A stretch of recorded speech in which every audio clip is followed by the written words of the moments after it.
To kick things off, let's start with the opening question. Return guests, but for those that aren't familiar with you guys, just simple introduction. Who are you?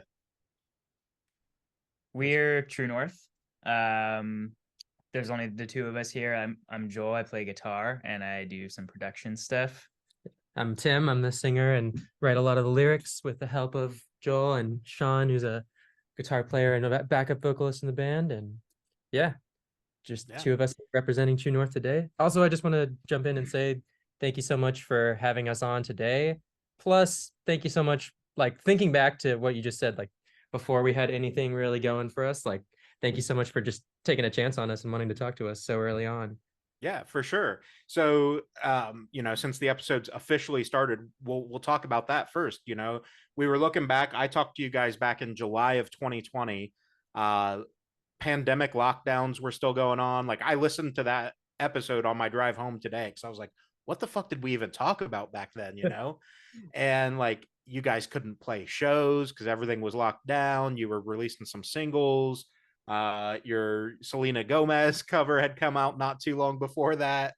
Like, it was a whole fucking different world back then. And to your point, Tim, like, now to see where you guys are at today versus literally almost 3.5 4 years ago at this point, Mm. it's a different band. What's it been like, exploring through the pandemic and developing this, I don't want to say new sound because it's just been an evolution of what you guys have been doing, but it's not the same soundscape that you were in 2020.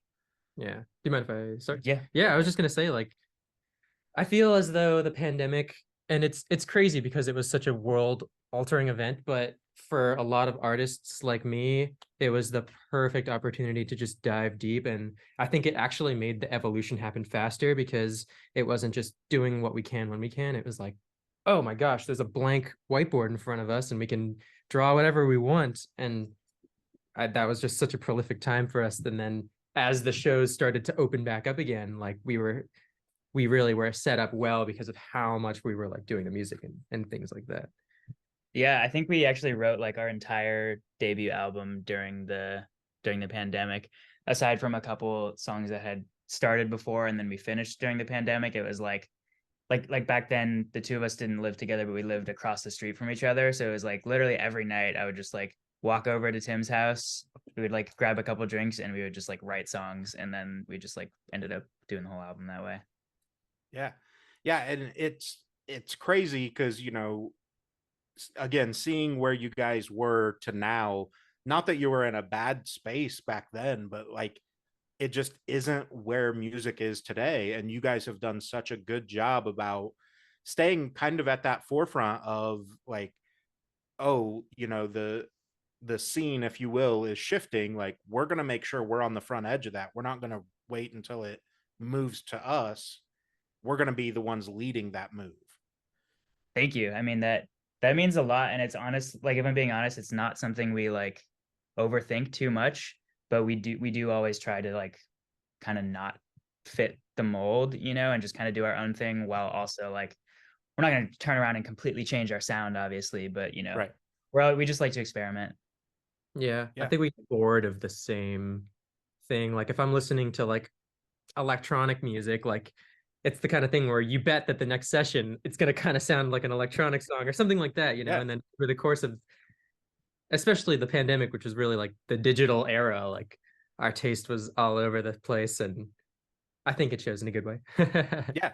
Yeah, I totally agree. And the amount of stuff you guys have been able to put out over the last 3.5 years is really cool because it's little tastes of these snapshots of where you're at in your musical interest and just life in general.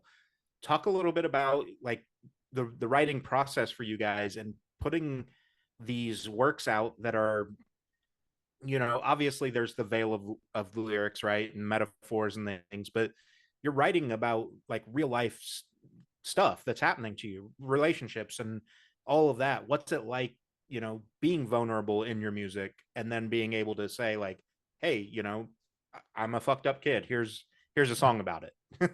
I'll let Tim answer that one because I think as far as lyrics go, he's the takes the bulk of that. Right.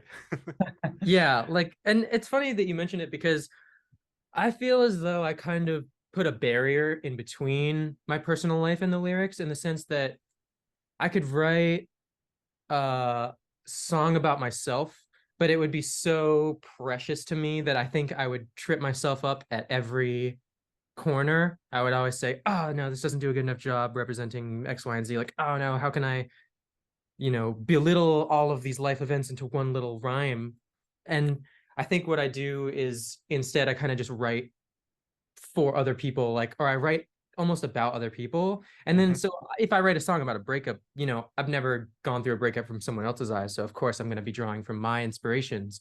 But I almost feel like I put on this wall of like, this is not about me, this is about everyone. Like, this needs to be something that like every single person could get to singing along to, and it would mean just as much. And it's funny, I can't even speak for myself in 2020, but at least that's how I feel now. Yeah. Well, and I think that goes to, what I call the veil of lyrics, right? Like, it's about me, but I'm going to put up this mask, if you will, of the persona that is actually singing these words. I think And I if you sorry to cut you off, I think no, sometimes like even if you don't realize it, you are drawing a lot from your own experiences, even if you're not writing about something that's necessarily a specific situation. You can't put yourself in someone's eyes. So like things are coming from your subconscious, that are, whether you realize it or not, like relating to your own life in certain ways, or for me at least. yeah. Well, I think it's exactly that. Like, you may be writing about someone else's event, relationship, whatever, but subconsciously it's through your perspective of what that, like, what would I feel if I was in that situation. Yeah. So yeah, I think there is a lot of that, and I think it's cool because the way that you guys do form the lyrics anyway, it is so relatable to anyone, and they can just kind of pick it up and be like, cool, I fucking get that, I've been there. And it doesn't make it so specific, to your point, Tim. Like, it doesn't make it so specific about a situation where people go, well, I've never had a golden retriever that died because they ate chocolate. Like, okay, that's way too specific. I don't relate. But everybody Yeah, can yeah, be like, cool, I've seen heartbreak. I've, been through depression, whatever. yeah. Mhm. I mean, at the end of the day, speaking for myself, like I just want to write music that I love, that connects with other people too, I don't Yeah. think it's one or the other. I'm not just writing music for myself, and I'm not just like trying to write music that I think somebody else will like. It's like I have to like it and other people have to like it. Yeah. Yeah. Talk about developing the soundscape, Joel. Like, again, you guys have morphed so much. You do some of the engineering and mixing. Talk about, like, taking Tim's words, or a hook from somebody, and going, okay, this is where we need to go. Like, this is how it fits into our world, if you will. um It's a yeah, loaded question, I know. I'm like, it's just like every session is so different, and I kind of just like we've been doing this band for so long that I feel like it's just natural when I'm working with Tim that if we're writing a song, like it's going to end up sounding like True North, partially because Tim's voice is going to be on every song, obviously, and partially because since I'm doing all the production, like I use, and I produce for other people, so I'm constantly finding like new tools and stuff that I can use. And when I find a sound that I like, I'm always kind of like keeping it in my back pocket, to use in a session later. And yeah, I don't know. I think just over time, like we've made so many songs, like, and there's like 90% of them like have not been released. We just make so many demos, that it's just kind of developed naturally. Like I just gravitate towards certain types of sounds. Like I really just love, like, if I had to put like keywords to it, like distortion and reverb, I just love like kind of like weird fucked up sounds. And we don't always do that in True North, but like I think that is something that I try to incorporate, is just like kind of vibey, like almost like soundtracky Mhm. sounds, and just like bring them into like a rock pop world. And if I can also speak on it too, like just from being in the sessions with you, like I feel like a lot of it is like natural trial and error. Like you'll throw a million sounds into the session and then kind of scroll through them and be like, this one's cool, or I made this one last week, how does this fit? And Yeah. like it's like slowly building while in the background, like we're also building like the guitars, the vocals, the lyrics, and then you know, Joel's in the mad scientist chair, kind of like Dude, the like trial and error thing is real because like I kind of realized that like I can never, it's very rare that I can like think of exactly what I want and then create it. A lot of the time it's like I'm just trying things out and then I hear something that I like and then that inspires me to like finish the idea. You know what I mean? Yeah. Like it's not like I'm just like I'm gonna make this exact chord sound. Like I just start like kind of piling things and just like rearranging things and I'm like, oh, this is actually really cool. And then I find that way I like you surprise yourself, you know, like I would never have actually thought of this. So like this would never have happened if I didn't just like experiment and try everything, you know.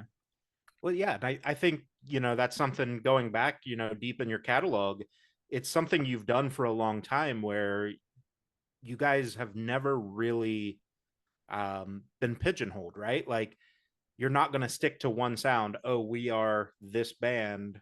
Nickelback is the easy example, right? I'm not going to make the same record over and over and over again and just be locked into that. I'm going to figure out like, well, where can we take this? How can we expand this and add depth? And I think, you know, radio rock is cool for the people that like it, but in this alternative music scene, like adding depth, adding some weird synth or distortion really pulls a listener into like investing in a song. Yeah. same for us. Like as much as we always try to write a radio rock song, like we also get pulled into the weird synth, and then we're like, now it's unique. Oh Yeah. well. Yeah. Yeah. I think it is important to us that we like don't just sound like a lot of the other bands that are kind of doing the same thing. And I think you have to think about that. And it's definitely a balancing act, you know, like you can't get, we don't get too crazy, but we do want to like find little things to just like poke out through the mix a little bit, you know? Yeah, for sure. Um, let's talk a little bit about how the pandemic changed social media life for you guys, because pre-pandemic, everybody had social media, but none of us really knew how to fucking market on it or anything like that. You guys are really, especially now, exploring the TikTok, the Instagram reels, stuff like that. What's it been like trying to navigate those waters of how do I find a piece of my song that is going to work for a TikTok sound? Or, what can we do to draw somebody in whatever the statistic is, 8 seconds of a TikTok? Yeah, I feel like we were actually very stubborn. Everyone except Joel was very stubborn about leaning into the whole social media takeover, because it's just, you're right, it is different. And the pandemic, it was already heading into a digital era, and the pandemic just took it and slam dunked it. And as someone who's never really put my face out there, or like I was always the musical person, but not the front and the, Right. if that makes sense. I know I'm not explaining it very well, but I think it took a long time for all of us, especially me, to really come around to realizing the power of social media. And now that we have, and now that we are leaning into it, I've seen firsthand that it's kind of everything you need to do at this point. And we've really like gone back and forth, like, do we do tours, do we do TikToks, do we play shows, do we not play shows? And it's caused a lot of frustration. And now I think we're slowly circling into the like, oh, we need to own the digital platform. And again, Joel has been saying this, and it's been hard for me, someone who, like I said, like I've never really been the type to put my face on the internet every day. So Right. Yeah, and it's kind of like as far as like getting something to do well on social media, it's kind of like go back to the trial and error thing. It's just like we we didn't get anything to do well for like a really long time, and we just kept trying and like kept trying and trying. And then eventually I was like, I'm gonna post literally every day. Like we're gonna meet up every week or 2 weeks, film as many videos as we can, and I'm gonna post something every day and just like see what happens. And it's been definitely working out, and I'm really glad that we kind of have come around to that as a band. yeah, we actually had a brief era of doing comedic skits for TikTok just because we didn't really know what to do. And actually was semi-successful, but I don't think people really cared about music. They just wanted to see more comedic skits. So that's the thing. Like once you find something that works, that's just what people expect after that. I don't know why we didn't think about that, but we just started, I don't know, just because we're like, I think we were kind of getting to the place where we wanted to start dropping the whole like super serious, mysterious band vibe and just start like kind of showing our personalities more. And none of us are like very serious people. We're all just like, goofballs. Yeah. And so like, let's just like make some funny skits, you know? And one of them went like crazy viral actually.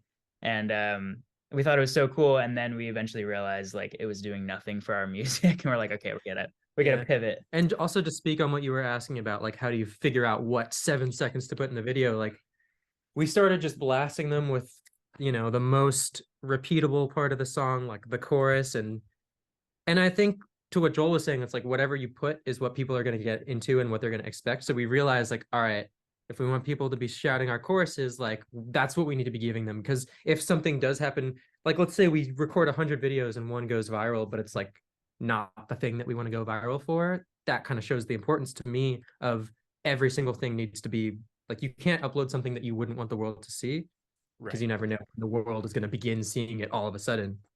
And that's not to say that we have any like crazy viral videos or anything like that. Like we're still very much like in the learning stages, but you know. Right. But to me, viral is kind of a subjective thing too, though, right? Like, I think a lot of people, when they hear viral, they go with the, oh, you know, it must have done millions and millions of views. And it's like, well, maybe, but virality could also be, you know, I have 400 followers and 6,000 people saw it. Like that's a huge variance. So that's viral. Yeah.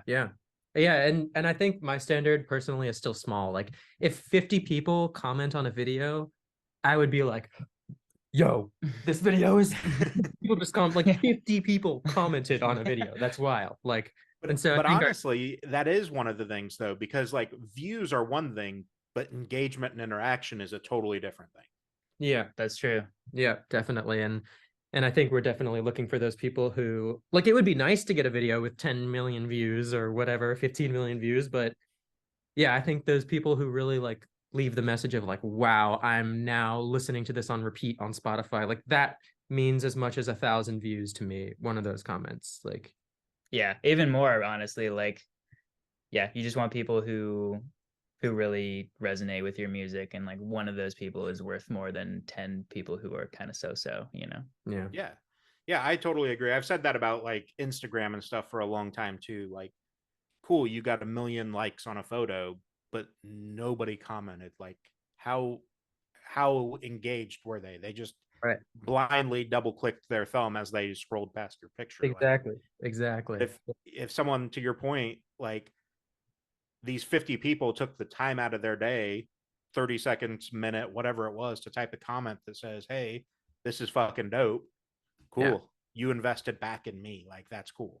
Yeah, absolutely. And it's kind of interesting too. Like, this is slightly on a tangent, but it's interesting in this digital era seeing when, for instance, a lot of people comment on a video or we get a lot of reception for one thing or another. It feels a little bit still disconnected because it's still over the internet on a phone, and we spend so much time on our phones, it doesn't like necessarily feel like spending time with real people. And so it's still a weird, almost imposter syndrome. If a lot of people are commenting and making noise about our band, it's almost like, it's not that it doesn't feel real, but it's, you don't really like, I don't think I've understood, you know, if for instance, like I think right now, like maybe around 15,000 people follow our band. And that's so many people. If I was playing a show for 15,000 people, that would be more than 10 times bigger than the biggest show I've ever played in my entire life. And so, yeah, there's still this weird disconnect of, it doesn't ever feel real until you're like singing in front of someone. Right. Yeah. I think that's a perfect example, is like, you know, to put things in perspective for people, where maybe they are trying to use that as a negative, right? Like, oh, they only got 1,500 people to watch that video or to like it.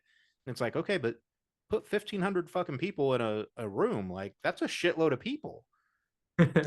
Yeah. That's true. If you could get all 1,500 of those people in one place, you got yourselves a show. Yeah, that's the goal in music. For sure. So, you know, using TikTok as this kind of launching pad now with some of the new stuff that you guys have been releasing, what's the mentality when it comes to how much of a tease do you want to give, right? Like, you've got new music coming, you've got EP or album on the way, things like that, and it's like, well, we know we can chop up these songs into 30-second clips or whatever. How many of them are you willing to chop up and give pieces to? You know what I mean? I think we're still kind of figuring that out, and just kind of seeing, like, we're in like a release cycle right now, right? We're releasing singles, and each one of them has been like a different amount of time between when we start posting it and when it gets released. And we're still kind of trying to figure out like how much it's worth it to post like way before the song comes out, because you know I've seen that work for a lot of people. And like, so the theory is you get a lot of pre-saves, right? And that helps you in a lot of different ways, one of them being like you're more likely to get landed on playlists if they see that you have a lot of pre-saves. And then the other side of me is like, man, it just feels like such a waste to be posting the song so many times before it actually comes out. So I feel like I don't really have a good answer or like good advice for anyone else who is maybe looking for it. Like, we're still very much figuring that out, and I think it's going to continue to be that way for a little while. But typically we start teasing a song like 2 weeks out, 2 weeks, maybe 1 week. Yeah. And in terms of what we do tease, especially when the song is actually about to be out or out, I feel as though I wish that I could give them more of a tease and less of a here's the meat and potatoes. Yeah. And I feel like it's kind of the era where people are already scrolling through meat and potatoes, like they don't want a salad. This is a stupid analogy, but like, you know, like the kind of thing where we could have a ominous trailer and, you know, really make it so that people want to hear the next thing, but it's almost like people aren't really looking for that anymore. They're just looking for free content. And I almost feel like we're in a place where it's like we just need to give as much as we can give until finally maybe people are, I think once we're at the place where people are anticipating whether or not we tease, then maybe it makes more sense to do a teaser, like proper something like that. Yeah, you read my mind. I was just gonna say, like, if we were in a different place, like a little, like a, you know, some huge band or whatever, it would be more wise to like tease, you know, the song. But I think at this point it's like we're just trying to get people to fucking care. And it's hard to get a stranger to care about an ominous teaser, you know. Well, and so post something like that, like, it's, and not to say we shouldn't, like, it's for like the fans who are already invested in us, and I don't want to like undervalue that, of course, but we're still in like a growing stage, and so we're just kind of trying to figure out what's the smartest move for us right now. Yeah, for sure. And you know, you say it's hard to get a stranger to care about the ominous trailer, but honestly, in this day and age, it's hard to get a stranger to care about anything because of social media. To Tim's point, like, we're all on it so often anyway. It's like it does cause this weird disconnect where, like, legitimately, if I didn't have this podcast, I wouldn't have social media, because it fucking drives me nuts that that's the way we all anticipate communicating with each other. And it's like, call me, come over, like, let's hang out. Like, why are we just texting or, you know, whatever? And it's bananas. But I think too, it's the world we're shifting into, or, you know, maybe I've already shifted into. It's where this different level of discovery can come in, right? Like, 10 years ago, before TikTok was blowing up, before Instagram Reels was a thing, you know, when even honestly, the 3.5 years ago when we talked, like, building a fan base strictly through social media wasn't really the move. It was building it through the music. Right. Yeah. I think that's still like important of it. Like, at the end of the day, it's still about the music. It's just about getting it into the ears. Right. Yeah. And that's probably closer to what I meant. Like, when we talked 3.5 years ago or pre-pandemic, playing a lot of local shows and shit like that was the way to build your fan base. Now it's still about music, but now I have to deliver it digitally to build that fan base. And we could play a local show and exhaust ourselves, rehearse for it, and maybe make a couple new fans. But in that time, we could also record like 20 TikToks and maybe give us like 100 people listening. And I was also gonna say too, when you were talking about like what to put on social media and what to tease and things like that, I was thinking like kind of going back to what I was saying earlier about if something happens to blow up, like what is it going to be? And I would hate to release something where it's like ominous and you're curious and that gets so popular, but as a result, it's like it gets popular with more people than would necessarily like the end product, like what we're teasing, like our actual like songs and things. Like I would hope that if we were to get in front of people's ears and eyes, that they would be able to immediately know, like, this is something that I mess with. It's not just like, ooh, I'm anticipating what's going to come next. Because then if 1 million people are anticipating and then like maybe only 10% of those people are going to like the product. But if 1 million people like the product to begin with, then we're good to go. If that makes any sense, you know? Yeah. It's about, you know, in the social media age, it's about finding the right people, right? Like you want it to land. It's going to sound gross to people, you know, talking about it like a business, but if you were advertising and doing actual like Facebook ads or whatever, it's about niching it down to the right demographic instead of just, hey, we want this to go to every single person that logs onto the platform. Like, well, that's not going to fucking be effective. Like, let's find the right people. Right. Yeah. Let's find the people that already listen to the style of music who, you know, yeah, exactly like you said, just the people who are primed to already like what we have to offer. Right. So for you guys, you know, post-pandemic, again, you've been releasing music, you've been building this social media presence. What's kind of the mentality when it comes to the live shows now, as far as production or, you know, kind of what you want to deliver to people that are potentially going to come out and see you now? I think right now with our live show, we're very much focused on just the performance and the sound of it. You know, we're not really thinking yet about like any sort of stage production. We just want to like put on the best possible show we can with what resources we have. And, you know, that could all change, you know, at some point. But right now it's just like, let's just play our songs as best as possible and also focus on our like performance, like our stage presence, and just like we just want people to have fun, you know what I mean? And it's like we kind of try to curate our show that way. Like we have certain songs that we could play live that we really love, but we sometimes hold back because we're like, you know, again, since we're such a new band, like we just want to captivate people, and we just want to like, you just get that chance up on that stage and you just have to fucking put on a great show. And so I think right now we're really focused on just, you know, giving the crowd a great experience, and just like making sure that if you see us and you like this kind of music, you're gonna like walk away being like, who the fuck was that, you know? Yeah, like Michael as a performer and like a singer, the front man is like my goal is for the audience to just have such a fun time. Like when I think about myself going to concerts, I'm always talking about it, and I'm like, man, that was such a great show, like, but the front man was so quiet, like, or like, man, like their music was so good, but they just stood there the whole time, versus those shows where it's like, oh my gosh, like, did you see when he like climbed up the rafters? And not just like stunts and gimmicks, but even just like as far as like I want somebody to just like come in here and they've never heard of us, but just listening to us, they're having a great time. They're able to like clap along or sing along or sway. Like, you know, I just love, and my truly like my goal and passion, like one of the strongest ones in this band, is to just like bring people out to a show, forget their problems, just have such a great time. Like, even if they've never heard of us, like that's my goal. Just have people have a great time at a show. My goal is to do a backflip off the stage. I mean, that's fair. There have been a lot of artists that have done that, right? Like Sean from Yellow Card used to backflip while playing the violin. Like oh my insanity. gosh. Yeah. I know. One day, like I'm gonna actually do it though. Like I really want to be able to just do some insane shit on stage. And I'm not even gonna tell anybody that I'm gonna do it in the band, and then I'm just gonna do a backflip. Yeah.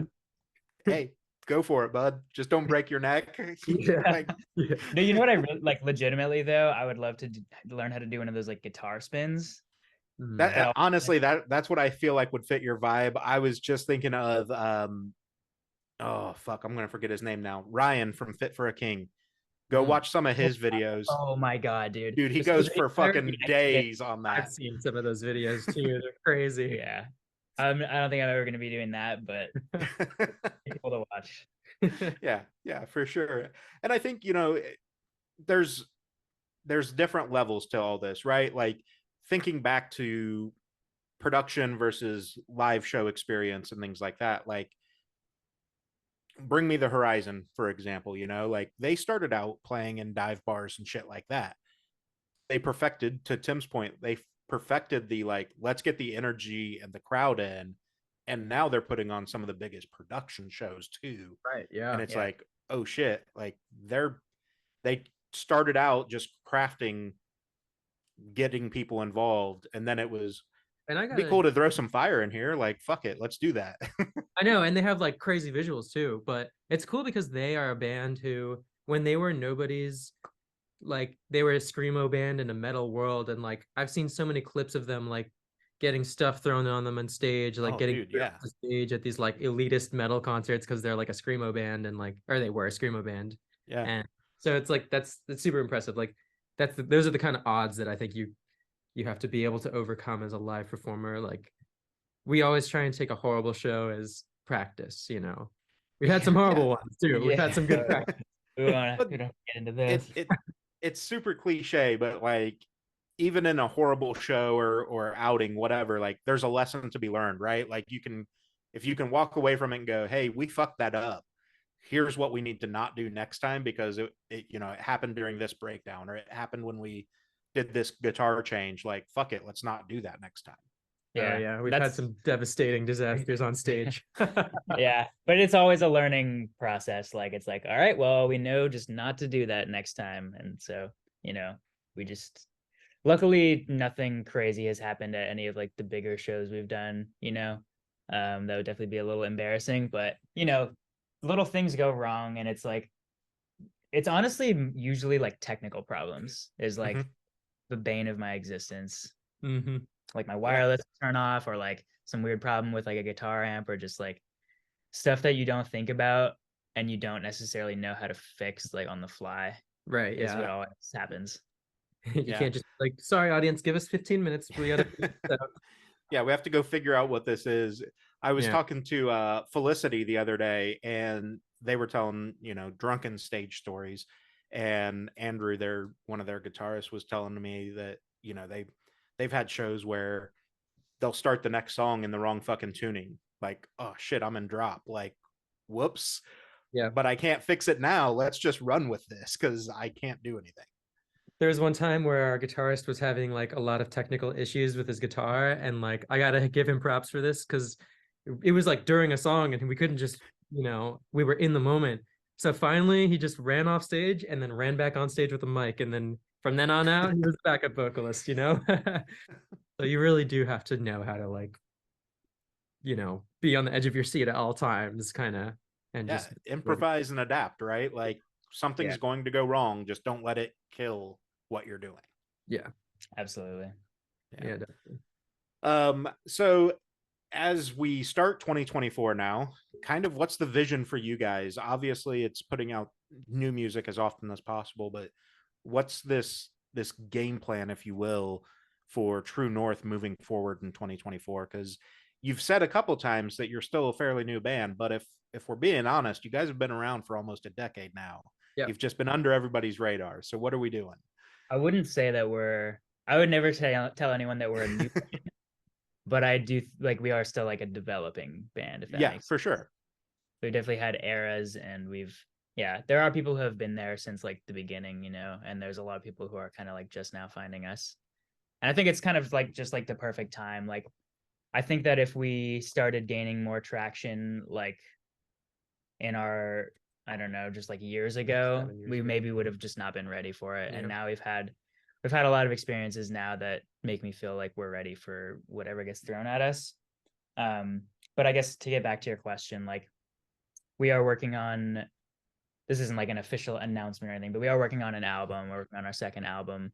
And we're, you know, we're coming close to finishing it. So we're really excited about that. We're like, you know, we've been putting out some songs and just kind of teasing it a little bit. But the plan is to, yeah, put out an album at some point. And I mean, the goal is to tour this year. The goal is to tour as much as we can. And we're working on it. And I like, there's a lot of people asking like, when's the shows? When's the tour? I mean, and I always have to say like, we're working on it, but Yeah. Right.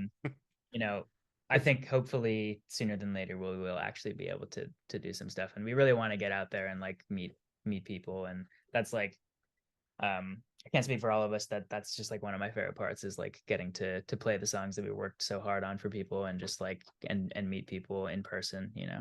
Yeah, especially like it stinks when you want to play shows and you try to make it happen, but one thing or another falls through, and then unfortunately, like you're not able to, and that's happened to us a few times. So Yeah, we definitely tried that. We had a couple tours booked this year actually that fell through. So unfortunately we kind of stuck to local stuff this Yeah. year. But yeah, we really are gonna get out there this year. But it's the kind of thing where it's like we talked a lot about just kind of like getting in our van and doing like a DIY run and stuff. But I think at this point it's just like we really want to make sure that we have a really great experience for people when they come out.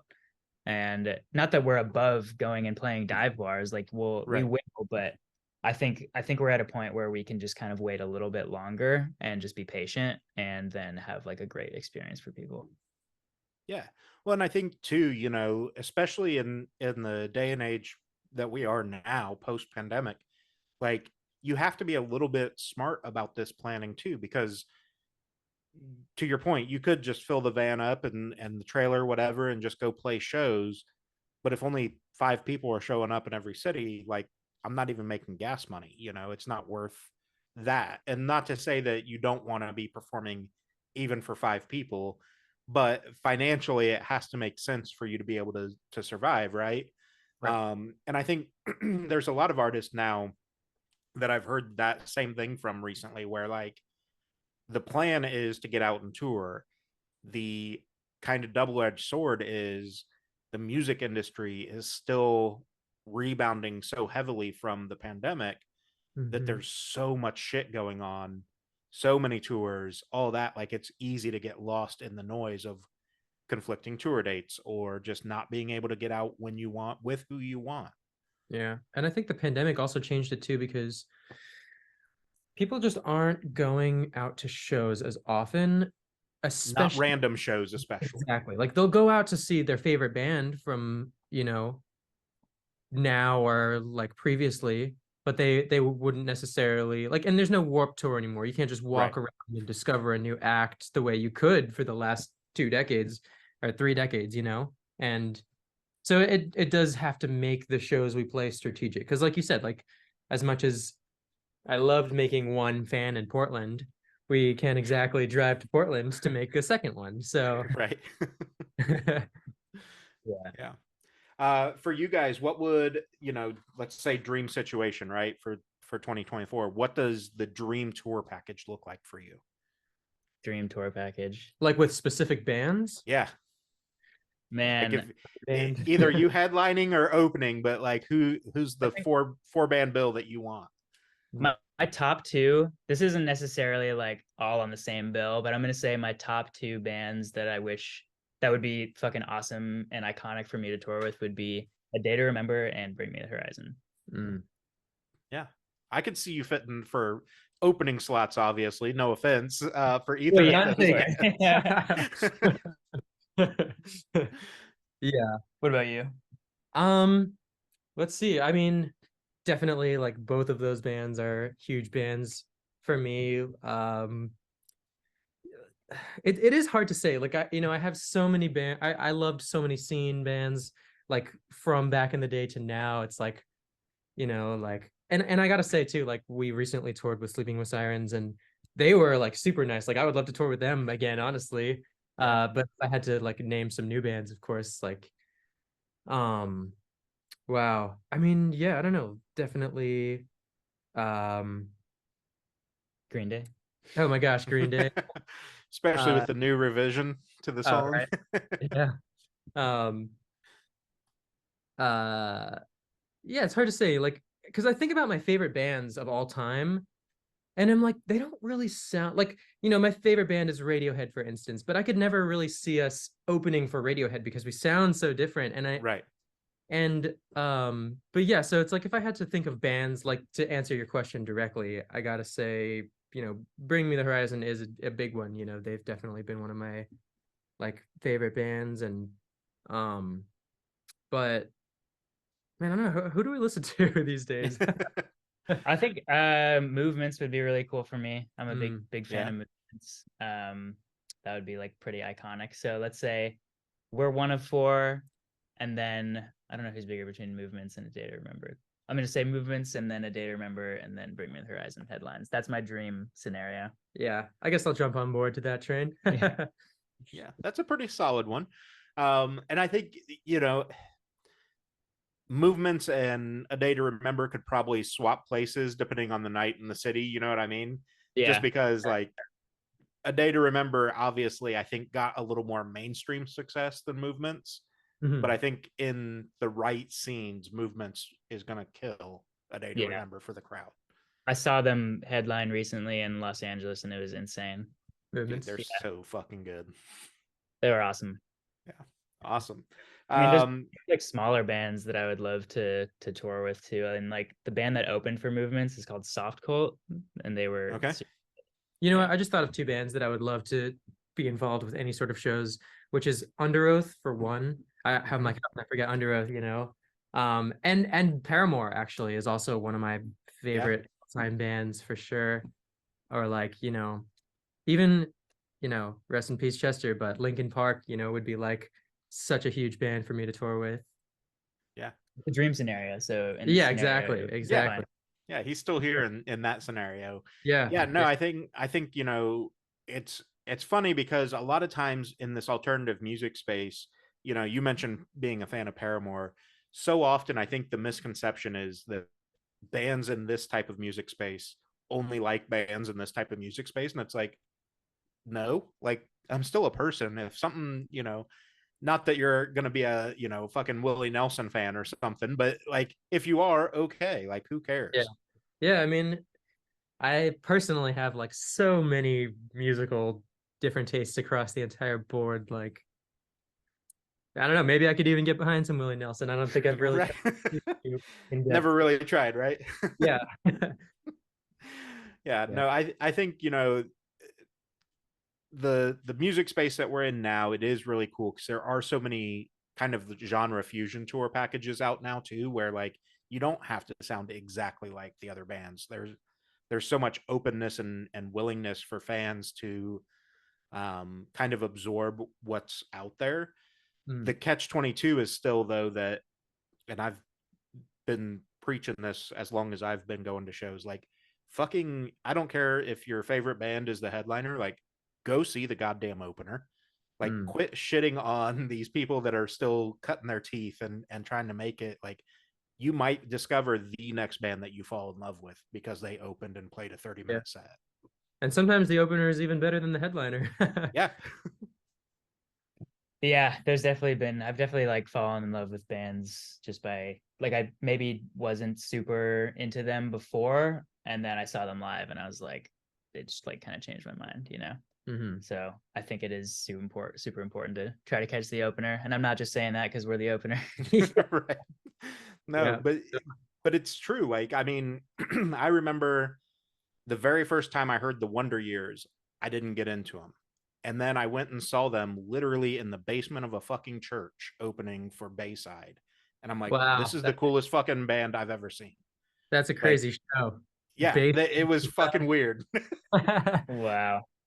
Yeah, But I that was remember, also like 2003, 2004, some yeah, shit like that, like that's when forever every show ago. was in a A church basement of a basement. church. Yeah. Yeah. Yeah. Yeah, the good old days. I do kind of miss it sometimes, like the thing is, as cliche as it sounds, like I think it was Tim mentioned earlier, like you just want fans to come out and feel like nothing else in the world matters at that moment, like whatever the shitty situation that's going on at home or at work or whatever.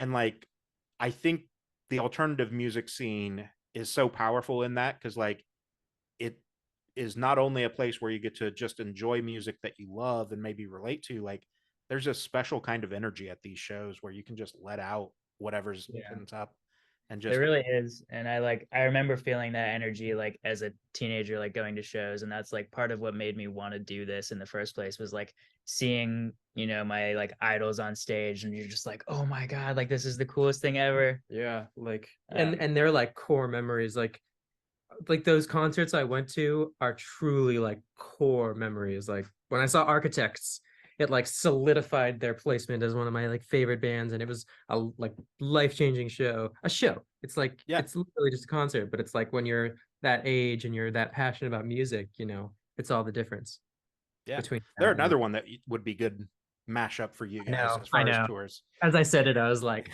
whom I also would love to tour with. yeah, and that'd be really cool. Awesome. So as we kind of transition to the end here, I refuse to sit and think of better questions. So I bought this game called Hot Takes. It's just shitty opinions. We're gonna Yeah, disagree, agree, whatever. I Oh, love yeah. it. I love And it. yeah. So Good. first one I got for you guys is seeing movies in the theater is better than watching them at home. Um, I'll say like my hot take is, of course, theaters for me win, but I would say that watching a movie, maybe bundled up with a close one, Mm-hmm. like that can with be your just homie. as, yeah, bundled up with your homie, like that's a great experience, maybe you're having some hot chocolate, like True. You can do especially that at the movie theater though.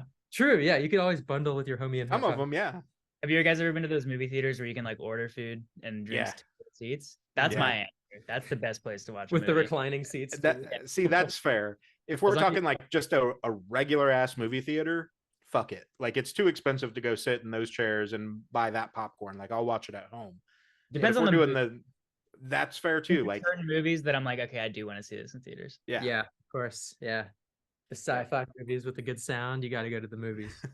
for sure. Let's see. Let's shuffle again here. Some celebrities are more influential than presidents. I think that's especially true nowadays. Oh yeah, for sure. Yeah, I guess it depends what you like. I guess what you Right. mean. So it depends on what the influential thing is too, though. But like Joe Biden is not gonna to get as many people as Taylor Swift is listening to what Right. he has to say. Here's what I'll say. If a celebrity tells you that you should do something versus the president telling you that you should do something, like I would say 9 out of 10 people are probably going to care about whether or not they listen to one more or the other. They're definitely going to care about the celebrity's opinion. That's my go. I would agree with that probably. Yeah. Let's see. Let's switch decks here. Let's go with I don't think this is a hot take, but everyone should go to therapy at some point in their lives. Mm, I don't know if that's a hot take either. And as somebody who's never been to therapy, I still agree with that. yeah. I think that I always think about like, man, maybe I should one day, even though I don't like actively feel every day like I really like need somebody's help. I'm like, I think it's just good to have somebody who's not like who you don't know at all and who's a professional to just like talk about things in your life. Yeah, I would agree with that. I haven't ever been to therapy or counseling, but sometimes I imagine like an imaginary session and I'm like, man, I feel Right. like that could probably be productive in one way or another. At the very least, like make me more self-aware. Yeah. Like, Maybe this year I'll go to therapy. yeah. And I mean, honestly, that's one of those things. So I'm 38 years old. I did my first therapy session was a little over a year ago. And to your point, like even I think even if you don't feel like you need therapy, going and talking to a third party and just getting some of that stuff out there um, is going to be helpful, because they can give you these questions or these tools to like evaluate things, and then maybe the next time you're frustrated with a coworker or whatever, you can just be like, okay, Mhm. cool, like how do I really feel about this, what's this doing to me? Yeah, yeah. And I feel like it's actually an important subject, you know, like while we're on it, I feel like as cliche as it is to say, like mental health is underrated. And I think anything to do with like the normalization of talking, especially like we're all guys here, like Right. anything to do with the normalization of like guys opening up is a good thing in my opinion. So Yeah, if you're a agreed. guy and you're listening to this, open up more. For sure. Yeah, it's crazy, and I won't spout off the stats because I don't have them handy right now, but you know, traditionally men are more susceptible to committing suicide and things like that because we don't have these conversations. And I think it's a really unfair place that society has put you know, a lot of men because of masculinity and the, you know, man up situations. And it's like, okay, cool, but I'm still just a human being. I still have fucking problems. Like, let Yeah. me talk. So Yeah. Yeah. yeah, absolutely. Last one. I think this is kind of a no-brainer as well, but you can learn to be more creative. Yeah, I mean, I agree with that. I think that like some people maybe are more inherently creative than others or just more natural, but I think like I can speak for myself when I say I wasn't I've definitely developed my creativity. And in fact, now that I'm thinking about it more, I feel like the younger I was, the more creative I was because I Mm-hmm. hadn't been exposed to so many things yet, just in life in general, and also to so much music. You know, you're like a little bit more of an open book.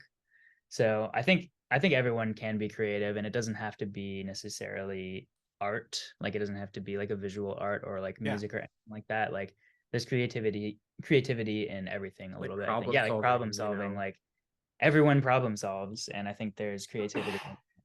And I guess to answer your question, can you learn to be creative? I think yes. I think you can practice that. And I also feel like creativity is just exploration. Like I think if you're like someone who wants to learn to be more creative, I feel like that has to do with having more fun while being creative. You know, like Yeah.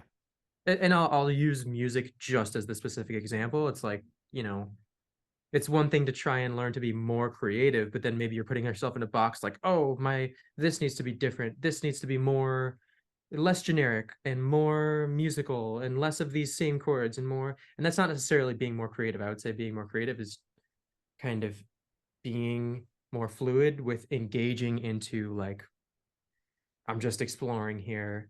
There's no pressure, Yeah. that sort of a feeling. Just edit later.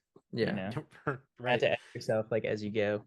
Yeah. Yeah. Yeah. Yeah. Well, and I think, you know, staying on the music one, it's like potentially, you know, if you're a really good piano player, right, you could learn to play Beethoven, Mozart, whatever, and maybe you're technically really, really sound. But if you're not playing it with emotion, then I'm not sure that you're being creative with how you Right. play. Yeah. Yeah. Yeah. Yeah. Yeah, I would agree with And it that. makes me grateful that I have developed the skill of being able to, for instance, emote through music. Like that's still like my favorite thing to do is just play music while I'm feeling things and just let myself feel things. And especially with guitar, you know, most of the time, like I play guitar alone, it's kind of like that. It's just like, you know, I'm just kind of emoting through the guitar. And I'm grateful that I know how to do that because I wouldn't be able to if I like went the traditional method and just, you know, read music and copied other. I mean, I don't know, like I don't want to like if you did that you No, we're still not. Yeah, we're have not shitting the on opportunity. anybody that does that, but Yeah, like you have the opportunity to still like be creative and I'm sure, you know, most people probably are, but I loved coming at it from the other direction, you know, the back door, if you will. yeah, Mhm. yeah, absolutely. So kind of the way that I end every episode, I don't remember if this is how I ended it 3 years ago with you guys, but it's basically the open door, right? Promote everything that you guys have going on. I'll obviously link all the socials and stuff, but best way for people to interact with you, like you know, what's on the horizon that they need to watch for, things like that. Yeah, so we're gonna drop a music video in like a week or two for the most recent song we just put out for Still Enough. And then after that, we are gonna put out another song, a single, which we haven't really like announced anything about yet, but we will start teasing that relatively soon. And eventually it will be a group of songs all in one. You know, so I mean, it's kind of a funny time to be like doing this podcast because I feel like there's a lot of things actually that we just can't really like announce yet, you know, or like necessarily like speculate too much about. But we are going to be putting out a lot of music this year, and we are going to be playing as many shows as we can. So the best way to like hear about that is from our Instagram or from our TikTok, which is It's True North. Yep, both It's True North. Awesome. I'm digging what you guys are doing. Again, thank you guys so much for linking up again. Thank you so much for taking the time. Yeah, for sure. And I think, you know, like I said, kind of there at the beginning, to see where you guys were 3.5 years ago to now, it's a new band. It's something that it's the evolution of a band that's really discovering themselves. And I think you're growing into this scene in a really, really organic way that is also allowing you the creativity that we were just talking about to like explore, okay, what if we go a little deeper? What if we broaden these things and not have to worry about, are we going to lose people because we've only been this one band for so long? Yeah. No, I think that's super important. And it's like, yeah, we've only been that one band for so long, but also it's only gotten us so far. So like, what do you have to lose by just like trying other stuff? Yeah. But yeah, anyways, thank you so much for taking the time to have us on your show. I really appreciate it. Sam. Absolutely, guys. Like I said, I'm stoked for you. Hopefully, when the tours do get announced, Midwest is in there because I'll definitely be out and I'll, you know, do photos for you and all that shit. So where are you based? Indiana. Oh, cool. Okay. Yeah. So I'm about an hour north of Indianapolis. So if you get to basically Indianapolis, Chicago, Cincinnati, Louisville, or Cleveland, Cincinnati, or Cleveland and Columbus are a little bit further, but anywhere in that like 4-state area, I can probably be there. Rad. That'd be super awesome. I'd love to meet you in person. Yeah, same. Absolutely. Sweet, All guys. right. Well, I'll keep you posted. This will be going live, I think, next Wednesday, like the 10th. So okay, great. Right on. Cool. We'll be looking out for it. Yeah. All right. Thanks, guys. All right. Thank you Take care. so much again for taking the time. Yeah, absolutely.